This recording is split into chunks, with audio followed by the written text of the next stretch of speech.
Residence degli Ulivi, l'incanto della natura per chi vive in città. Telefono 0962 96 4192 348 01 17 609.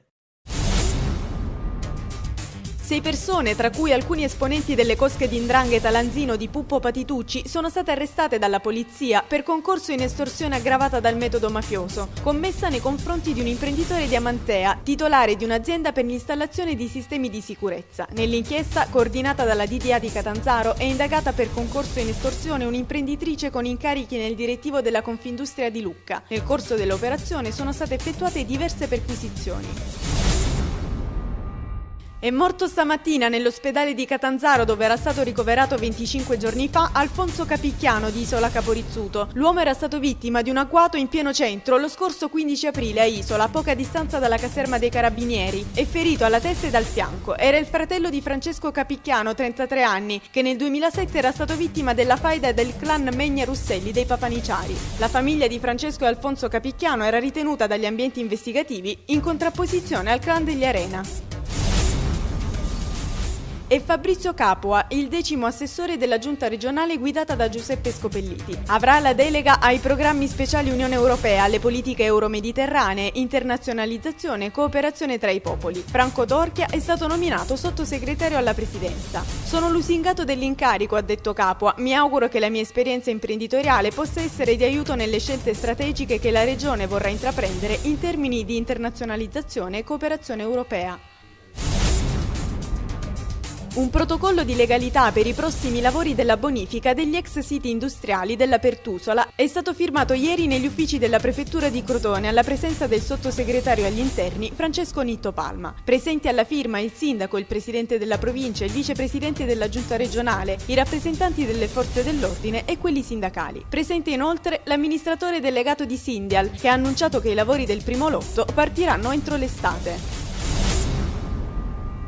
Nitto Palma ha poi presenziato alla firma della convenzione tra la prefettura di Reggio Calabria ed i Vigili del Fuoco per la gestione di un presidio di pronto intervento nel tratto dell'autostrada Salerno-Reggio Calabria tra gli svincoli di Scilla e Bagnara. Il prefetto reggino Luigi Varratta e il capo dipartimento dei Vigili del Fuoco Francesco Paolo Tronca, durante l'incontro, hanno ricevuto le chiavi di un mezzo speciale attrezzato con dispositivi antincendio e taglialamiere.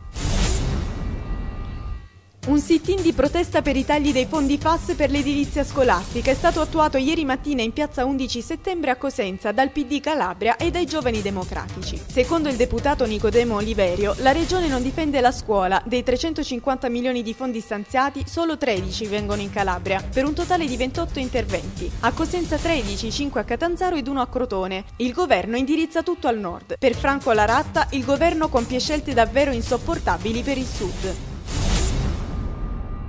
L'amministrazione provinciale, l'ASP di Crotone e le associazioni che operano sul territorio hanno stretto un accordo per i malati di Alzheimer. Nella sola provincia crotonese ad essere affetti da questa patologia sono 3.500 persone e da questo dato si è basata la necessità di creare una rete di assistenza per famiglie e pazienti che ricadono soprattutto nella fascia della terza età. Il piano prevede anche la formazione di 33 persone e coinvolge anche l'UISP e una rete di associazioni locali.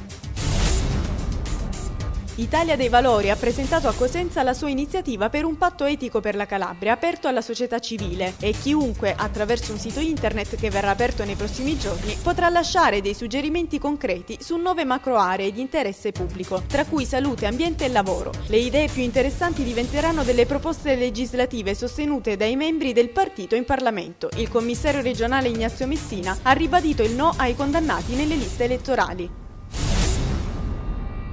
Sono stati presentati nella Sala degli Stemmi del Palazzo della Provincia di Cosenza i lavori realizzati nell'ambito del progetto Focus su animazione e nuove tecnologie. Il progetto ha dato la possibilità agli studenti che vi hanno preso parte di realizzare corti d'animazione utilizzando le nuove tecnologie digitali. All'evento hanno partecipato l'assessore alla cultura Maria Francesca Corigliano, la professoressa Matilde Tortora, esperta di cinema ed animazione, e i ragazzi delle scuole che hanno realizzato i lavori.